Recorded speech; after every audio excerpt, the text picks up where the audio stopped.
بسم اللہ الرحمن الرحیم۔ السلام علیکم ورحمۃ اللہ وبرکاتہ۔ محترم ناظرین، آج کی ویڈیو میں شوال کے روزوں کے بارے میں بتایا جائے گا۔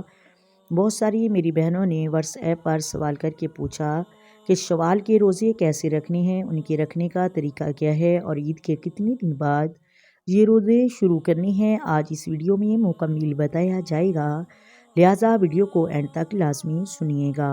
اس طرح یہ بھی سوال پوچھا گیا کہ جن لوگوں کے روزے قضا ہوئے، مثلا جن خواتین کے مخصوص ایام کی وجہ سے روزے چھوٹے، کیا پہلے وہ قضا روزے رکھیں یا پھر شوال کے روزے رکھیں؟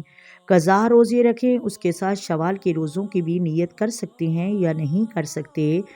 تو محترم ناظرین، شوال کے روزے رکھنے کی بڑی ہی فضیلت ہے۔ حدیث پاک کا مفہوم ہے کہ جس نے رمضان المبارک کے روزے رکھے اور شوال کے 6 روزے رکھے، وہ اس طرح ہے کہ اس نے پورے سال روزے رکھے۔ پورا سال روزہ رکھنے کا اسے ثواب ملے گا۔ اس روزوں کے رکھنے کا طریقہ بالکل آسان ہے۔ جس طرح نوافل روزے رکھتے ہیں اس طرح ہی رکھیں گے اور عید کے دوسرے دن ہی شروع کرنا یہ بھی ضروری نہیں۔ بعض لوگوں کا خیال ہوتا ہے کہ عید کے دوسرے دن ہی شروع کرنے ہوتے ہیں، ورنہ یہ نہیں رکھ سکتے۔ ایسا بالکل نہیں ہے، پورے مہینے میں آپ جب چاہیں یہ شوال کے روزے رکھ سکتے ہیں۔ یعنی شوال کے مہینے میں آپ نے یہ 6 روزے مکمل کرنے ہیں، یہ شرط نہیں کہ عید کے دوسرے دن ہی شروع کریں۔ اس طرح شوال کے روزے کیا ایک ساتھ رکھ سکتے ہیں؟ بعض لوگ یہ سمجھتے ہیں کہ ایک ساتھ مکمل کرنے ہیں، ان میں گیپ نہیں آنا چاہیے۔ ایسا بالکل نہیں ہے، پورا ماہ میں آپ نے یہ 6 روزے رکھنے ہیں، 6 روزے کمپلیٹ کرنے ہیں۔ چاہے آپ نے ایک روزہ رکھا اور 2 دن کا گیپ ڈال لیا، پھر تیسرے دن بعد ایک روزہ رکھ لیا، 6 روزے آپ نے کمپلیٹ کرنے ہیں۔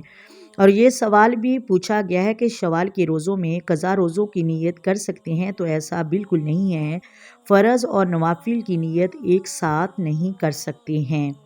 محترم ناظرین، جو آپ کے قضا روزے ہیں ان میں آپ قضا کی نیت کریں گے اور شوال کے روزوں کی نیت نہیں کریں گے، ٹھیک ہے نا؟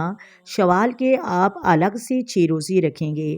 امید کرتی ہوں آپ کو ویڈیو کی سمجھ آ گئی ہوگی۔ اگر ویڈیو اچھی لگے ویڈیو کو لائک کر دیں، شیئر کر دیں اور پلیز چینل کو سبسکرائب کر دیں۔